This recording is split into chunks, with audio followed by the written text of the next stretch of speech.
जय हिंद दोस्तों। आज के इस इम्पॉर्टेंट लेक्चर में हम सभी डिस्कस करने वाले हैं 27 जुलाई 2026 के डेली करंट अफेयर्स को। तो आप इस पूरे लेक्चर को बहुत ही ध्यान से लास्ट तक जरूर देखिएगा। लास्ट में आपसे क्वेश्चन पूछा जाएगा जिसका आंसर कमेंट बॉक्स में बताना है। तो पहला और इम्पॉर्टेंट क्वेश्चन है, हाल ही में भारत का 45वां यूनेस्को विश्व धरोहर स्थल कौन बना है? आंसर हो जाएगा सारनाथ। तो प्राचीन बौद्ध स्थल सारनाथ को हाल ही में यूनेस्को विश्व धरोहर स्थल घोषित किया गया है और ये भारत का 45वां यूनेस्को विश्व धरोहर स्थल बना है। दोस्तों, आपको याद रखना है कि अभी जो दक्षिण कोरिया के बुसान में यूनेस्को विश्व धरोहर समिति का 48वां सत्र आयोजित किया गया था, उसमें सारनाथ को यूनेस्को विश्व धरोहर स्थल घोषित किया गया है। सारनाथ के बारे में आपको एक पॉइंट जरूर याद रखना है कि भगवान बुद्ध ने यहीं अपना पहला उपदेश दिया था, यानी धम्म चक्र प्रवर्तन की जो घटना हुई थी वो सारनाथ में हुई थी। तो बात करते हैं प्राचीन बौद्ध स्थल सारनाथ की। तो ये वाराणसी उत्तर प्रदेश में है। भगवान बुद्ध ने यहाँ अपने 5 शिष्यों को प्रथम उपदेश दिया था और जैन ग्रंथों में इसे सिंहपुर कहा जाता है, यानी सारनाथ को सिंहपुर कहा जाता है जैन ग्रंथों में। यहाँ पर जो प्रमुख स्थल हैं वो हैं धामेक स्तूप, जो कि सबसे प्रसिद्ध स्तूप है। यहाँ गौतम बुद्ध ने उपदेश दिया था। अशोक स्तंभ है, सम्राट अशोक द्वारा निर्मित चतुर्मुख सिंह स्तंभ है जो आज भारत का राष्ट्रीय प्रतीक है। और चौखंडी स्तूप है, यहाँ बुद्ध ने अपने पहले शिष्यों से मुलाकात की थी। तो ये वहाँ के कुछ प्रमुख स्थल हैं। कुछ इंपॉर्टेंट फैक्ट याद रखिएगा। तो भारत में विश्व धरोहर सूची में शामिल स्थल कितने हो गए हैं? 45। सांस्कृतिक विश्व धरोहर स्थल है 37 और प्राकृतिक विश्व धरोहर स्थल हैं 7 और मिश्रित विश्व धरोहर स्थल हैं 1। दोस्तों, भारत के पहले यूनेस्को विश्व धरोहर स्थल की बात करें तो 1983 में आगरा के किला, ताजमहल और अजंता की गुफाएं और एलोरा की गुफाएं जो हैं, इन सभी को यूनेस्को विश्व धरोहर स्थल घोषित किया गया था। 2025 में यूनेस्को विश्व धरोहर स्थल घोषित किया गया था भारत की तरफ से मराठा सैन्य परिदृश्य को, जो कि महाराष्ट्र और कर्नाटक में है। 2024 में यूनेस्को विश्व धरोहर स्थल बना था मोईदाम, जो कि असम में है। सबसे अधिक विश्व धरोहर स्थल वाला देश कौन सा है? इटली। ये पॉइंट भी आप नोट कर लीजिएगा। विश्व जूनियर स्क्वैश चैंपियनशिप जीतने वाली पहली भारतीय कौन बनी है? आंसर हो जाएगा अनाहत सिंह। तो अनाहत सिंह जो हैं, उन्होंने हाल ही में विश्व जूनियर स्क्वैश चैंपियनशिप को जीता है और ये जो चैंपियनशिप है ये कनाडा में आयोजित की गई थी। तो इसमें महिला एकल का जो खिताब है वो अनाहत सिंह ने जीता है और उप विजेता रही हैं इजिप्ट की रुकैया सालेम। और दोस्तों, अभी तक ऐसा होता रहा है कि इस चैंपियनशिप को ज़्यादातर इजिप्ट के खिलाड़ियों ने जीता है और ये मतलब अनाहत सिंह पहली ऐसी भारतीय बनी है जिन्होंने विश्व जूनियर स्क्वैश चैंपियनशिप को जीता है। ठीक है, ये पॉइंट आप उनके बारे में ज़रूर नोट करिएगा। अगले क्वेश्चन की तरफ बढ़ते हैं। क्वेश्चन क्या है? भारत के नए शिक्षा मंत्री कौन बने हैं? आंसर हो जाएगा प्रहलाद जोशी। तो प्रहलाद जोशी अब भारत के नए शिक्षा मंत्री बने हैं। यहाँ पर आप देख सकते हैं। तो प्रहलाद जोशी को भारत का नया शिक्षा मंत्री बनाया गया है। उनके पास पहले से उपभोक्ता मामले, खाद्य एवं सार्वजनिक वितरण एवं नवीन एवं नवीकरणीय ऊर्जा मंत्रालय है और अब उन्हें शिक्षा मंत्रालय का अतिरिक्त प्रभार दिया गया है। इससे पहले धर्मेंद्र प्रधान शिक्षा मंत्री थे, उन्होंने अपना इस्तीफा दे दिया है 25 जुलाई को। अब उनके स्थान पर प्रहलाद जोशी को नया शिक्षा मंत्री बनाया गया है। अब धर्मेंद्र प्रधान ने इस्तीफा क्यों दिया था? तो नीट यूजी 2026 का जो पेपर लीक हुआ था उसके बाद छात्र आंदोलन हुआ, उनके इस्तीफे की मांग कर रहे थे छात्र और फिर बाद में उन्हें इस्तीफा देना पड़ा और वो जो शिक्षा मंत्री हैं वो बने थे 7 जुलाई 2021 को।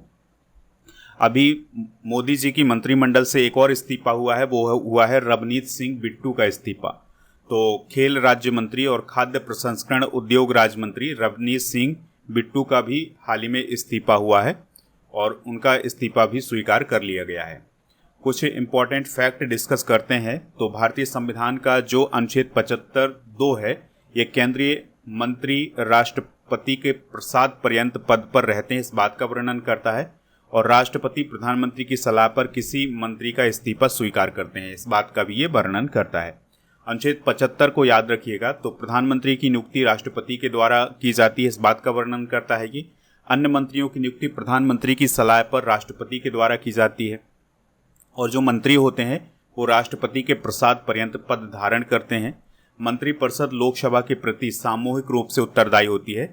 इन सभी बातों का जो उल्लेख है वो अनुच्छेद 75 में किया गया है। तो आपसे ज़्यादातर जो क्वेश्चन बनता है वो यही बनता है कि प्रधानमंत्री की नियुक्ति राष्ट्रपति के द्वारा की जाती है, इस बात का वर्णन किस अनुच्छेद में है, तो अनुच्छेद 75 में है। ठीक है। और इसके अलावा एक ये भी क्वेश्चन पूछा जाता है कि जो मंत्रिपरिषद होती है वो किसके प्रति सामूहिक रूप से उत्तरदायी होती है, तो वो लोकसभा के प्रति सामूहिक रूप से उत्तरदायी होती है। हाल ही में फिडे के अंतरिम अध्यक्ष कौन बने हैं? आंसर हो जाएगा विश्वनाथन आनंद। तो दोस्तों, शतरंज की जो सबसे बड़ी संस्था है फिडे, तो उसके अंतरिम अध्यक्ष के रूप में विश्वनाथन आनंद को चुना गया है और उन्होंने आर्कादी ड्योकोविच का स्थान लिया है। अभी जो आर्कादी ड्योकोविच हैं उन पर यूरोपीय यूनियन ने प्रतिबंध लगा दिया था, इसके बाद उन्हें अध्यक्ष पद से हटना पड़ा और अब विश्वनाथन आनंद को अंतरिम अध्यक्ष बनाया गया है। जो विश्वनाथन आनंद हैं वे फिडे में उपाध्यक्ष के रूप में काम कर रहे थे, लेकिन अब वो अंतरिम अध्यक्ष भी बनाए गए हैं। तो ऐसा पहली बार हुआ है जब किसी इंडियन को फिडे का अंतरिम अध्यक्ष नियुक्त किया गया है। अंतर्राष्ट्रीय शतरंज महासंघ यानी फिडे की बात करें तो इसे इंटरनेशनल चेस फेडरेशन बोला जाता है। 1924 में इसकी स्थापना हुई थी। लुसाने स्विट्जरलैंड में इसका मुख्यालय है। इसका हेडक्वार्टर जरूर आप याद रखिएगा, इसका हेडक्वार्टर पूछा जाता है एग्जाम में। अगला क्वेश्चन है, भारत का पहला क्वांटम फाइनेंस हब कहाँ स्थापित किया जाएगा? तो ये अमरावती क्वांटम वैली आंध्र प्रदेश में स्थापित किया जाएगा। ठीक है। और इसके लिए आंध्र प्रदेश सरकार और पंजाब नेशनल बैंक के बीच में समझौता हुआ है। इसका उद्देश्य है बैंकिंग और वित्तीय सेवाओं में क्वांटम कंप्यूटिंग, आर्टिफिशियल इंटेलिजेंस और साइबर सुरक्षा के उपयोग को बढ़ावा दिया जाएगा। बात करते हैं पंजाब नेशनल बैंक की। तो पंजाब नेशनल बैंक की जो स्थापना है ये 19 मई 1984 को हुई थी और इसका जो राष्ट्रीयकरण है ये 1969 में हुआ था। हेडक्वार्टर की बात कर लेते हैं तो हेडक्वार्टर है नई दिल्ली में और यह सार्वजनिक क्षेत्र का बैंक है। वर्तमान में इसके एमडी और सीईओ हैं अशोक चंद्र। ठीक है। तो ये बातें आप पीएनबी के बारे में ज़रूर याद रखिएगा और ये पॉइंट ज़रूर नोट करना है कि भारत का पहला quantum finance hub Andhra Pradesh में स्थापित किया जाएगा। कुछ प्रथम घटनाएं भी देख रहे हैं। तो यूसीसी लागू करने वाला भारत का दूसरा राज्य कौन है? गुजरात। और भारत का दूसरा पूर्ण साक्षर केंद्र शासित प्रदेश कौन है? चंडीगढ़। और व्यापक शहरी नीति अपनाने वाला भारत का पहला राज्य कौन है? केरल। 100% बीमा कवरेज हासिल करने वाला पहला जिला अलवर जो कि राजस्थान में। महाराष्ट्र की पहली महिला उप मुख्यमंत्री सुनेत्रा पवार हैं। ज्वारीय को राज्य विशिष्ट आपदा घोषित करने वाला पहला स्टेट केरल। भारत की पहली म्यूजिकल रोड की शुरुआत मुंबई में की गई है। भारत का पहला चेहरा प्रत्यारोपण कार्यक्रम शुरू किया गया है दिल्ली एम्स में। और वर्ल्ड एटलस प्रकाशित करने वाला दूसरा स्टेट कौन है? भारत का गोवा। हाल ही में राष्ट्रपति द्रौपदी मुर्मू जी को किस विश्वविद्यालय ने मानद डॉक्टरेट की उपाधि से सम्मानित किया है? आंसर हो जाएगा इसका बुखारेस्ट यूनिवर्सिटी। तो दोस्तों, राष्ट्रपति द्रौपदी मुर्मू जी हाल ही में रोमानिया देश की यात्रा पर गई थी। तो वहाँ पर जो बुखारेस्ट यूनिवर्सिटी है उसने उन्हें मानद डॉक्टरेट की उपाधि से सम्मानित किया है, यानी एक प्रकार का उन्हें सम्मान दिया गया है। देखिए, भारत और रोमानिया के बीच में कुछ समझौते भी हुए हैं। तो विज्ञान और टेक्नोलॉजी को लेकर के समझौता हुआ है। इंडिया चेयर और ICCR चेयर की स्थापना पर भी सहमति बनी है। खेल सहयोग पर भी समझौता हुआ है। दोस्तों, कुछ इम्पोर्टेंट निर्णय भी लिए गए हैं। भारत और रोमानिया 2028 को भारत रोमानिया इनोवेशन वर्ष के रूप में मनाएंगे। तो ये पॉइंट काफ़ी इम्पोर्टेंट है, ये पूछा जा सकता है एग्जाम में कि भारत और रोमानिया इनोवेशन वर्ष किस वर्ष को मनाया जाएगा? तो ये 2028 को मनाया जाएगा। ठीक है। रोमानिया के बारे में अगर हम बात करें तो यह दक्षिण पूर्वी यूरोप में स्थित एक कंट्री है। बुखारेस्ट इसकी राजधानी है और नुकुसोरदान यहाँ के राष्ट्रपति हैं। रोमानियाई ल्यू यहाँ की करेंसी है। पड़ोसी देश हैं यूक्रेन, मोल्दोवा, हंगरी, सर्बिया और बुल्गारिया। दोस्तों, रोमानिया 1 जनवरी 2007 से यूरोपीय यूनियन और मार्च 2024 से शेंगेन क्षेत्र का हिस्सा भी है। अगला क्वेश्चन है, पेपर लीक संशोधन विधेयक 2026 के अनुसार पेपर लीक करने वालों के लिए कितनी सजा का प्रावधान है? आंसर हो जाएगा 5 से 10 साल की सजा का प्रावधान है। तो दोस्तों, पेपर लीक संशोधन विधेयक को हाल ही में कैबिनेट की मंजूरी दी गई है। 24 जुलाई 2026 को प्रधानमंत्री की अध्यक्षता में ये बैठक आयोजित की गई थी, जिसमें ये फैसला लिया गया है कि अब सरकार जो है वो पेपर लीक संशोधन विधेयक लाएगी। हालांकि ये जो विधेयक है ये पहले से है, लेकिन अब उसमें और कड़े प्रावधान होने जा रहे हैं। तो मैक्सिमम जो उसमें सज़ा का प्रावधान है वो 10 साल तक किया जा रहा है। तो इसके कुछ इम्पोर्टेंट फैक्ट ये हैं कि परीक्षा प्रणाली में पारदर्शिता और निष्पक्षता सुनिश्चित करने के लिए ये विधेयक लाया जा रहा है।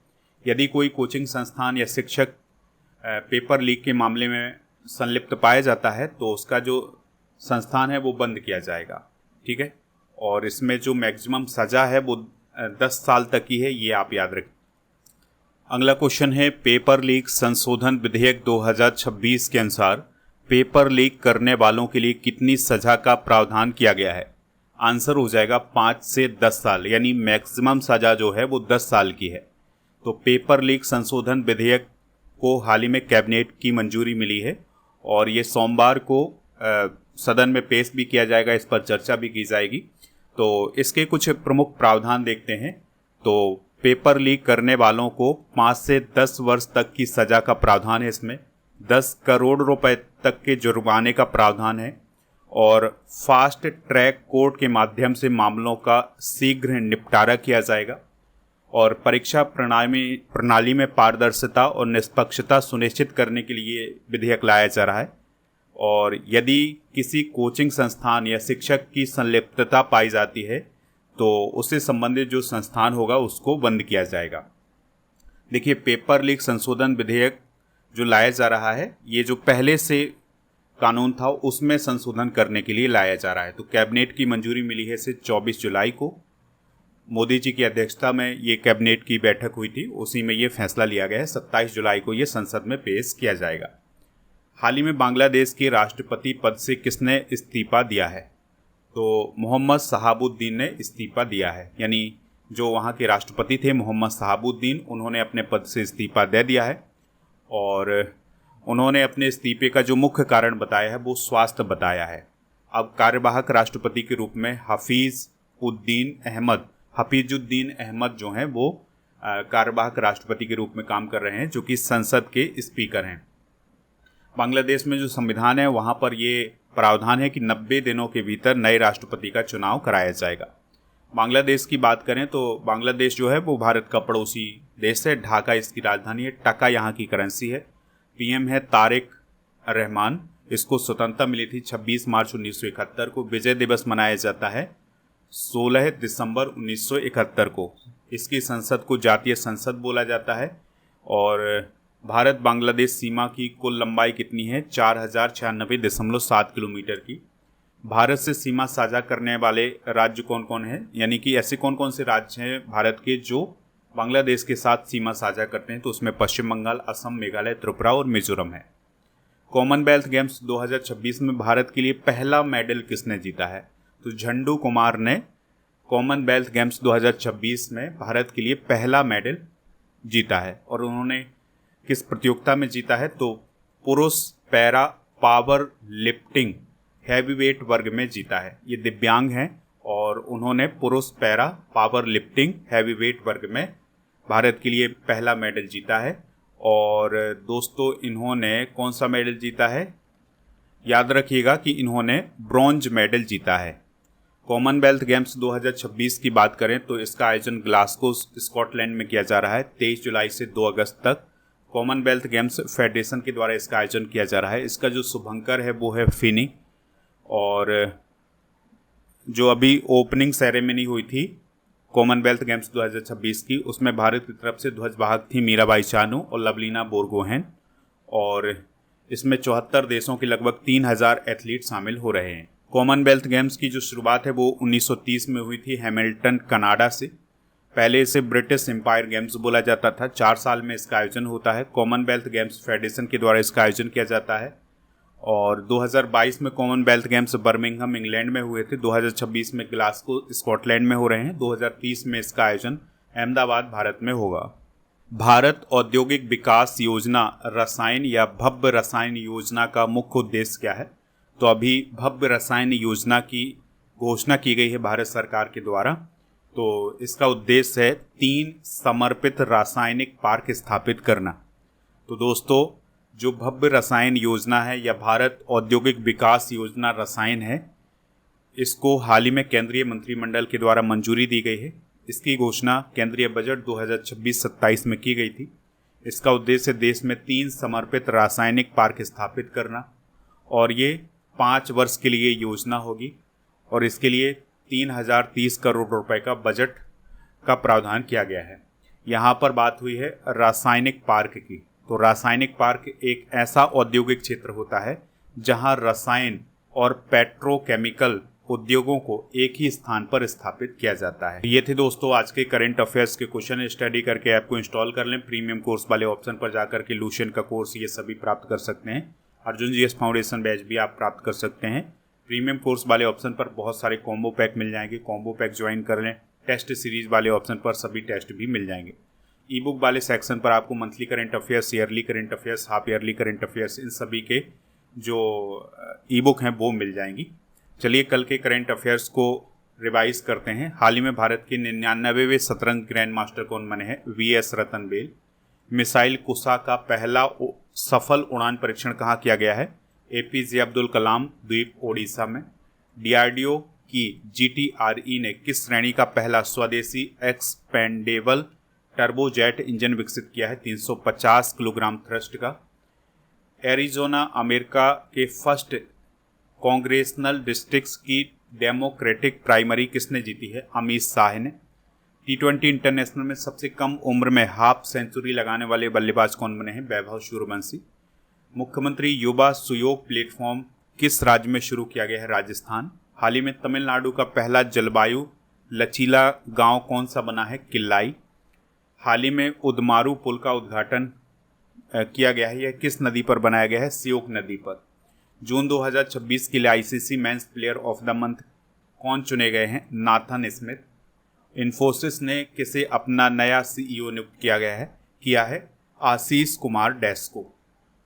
तो आप सभी लोग पूछते हैं कि पीडीएफ कहाँ मिलेगा? तो पीडीएफ 2 जगह मिलेगा। आपको स्टडी करके ऐप पर मिल जाएगा, ठीक है। हालांकि अभी कुछ दिनों से पीडीएफ वहाँ पर नहीं डल रहा था, लेकिन अब रेगुलर पीडीएफ मिलेगा, और टेलीग्राम पर भी मिलेगा। टेलीग्राम के लिए आपको हमारा जो टेलीग्राम चैनल है स्टडी कर ऑफिशियल, वो ज्वाइन करना है। वहाँ पर आपको पीडीएफ मिल जाएगा। कल के करंट अफेयर्स में आपसे जो क्वेश्चन पूछा गया था उसका आंसर था इंग्लैंड। तो लगभग सभी लोगों ने इसका आंसर इंग्लैंड बताया हुआ है। आज आपके लिए क्वेश्चन है, हाल ही में भारत का 45वां यूनेस्को विश्व धरोहर स्थल कौन बना है? तो जो भी इसका राइट आंसर हो कमेंट बॉक्स में ज़रूर बताइएगा। टेलीग्राम चैनल ये है हमारा स्टडी कर ऑफिशियल। यहाँ पर आपको पीडीएफ अब कंटिन्यू मिलेगा। ई बुक वाले सेक्शन पर आपको जीके जीएस इन सभी की ई बुक मिल जाएंगी ऐप पर। इन सभी को जाकर के प्राप्त कर लीजिएगा।